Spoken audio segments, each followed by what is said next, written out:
Hi, Em here from Aunt Em's Quilts, and I enjoy doing embroidery to enhance my quilts and my clothing. And today I want to show you how to do the simple backstitch. Looks like this. Around to outline the butterfly, let me show you more ways that you can use this backstitch. And then if you'd like to know more ways to do embroidery, check the description for a link to get my 5 favorite embroidery stitches and how to use them.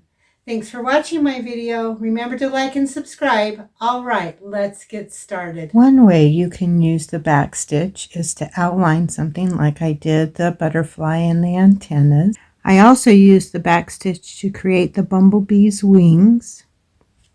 I'm currently using the backstitch to make the swirls in my Graffiti USA that I'm doing. For the backstitch, we're going to come up, we're going to go down, we're going to go a stitch length away to come up again, and then we're going to go down where we left before, and we're just going to do that again and again. And that's how you do the simple backstitch. Be sure to share what you create with me on Instagram or Facebook by tagging me at Aunt Em's Quilts. I can't wait to see what you create. I want to cheer you on. Thanks for watching. Bye-bye.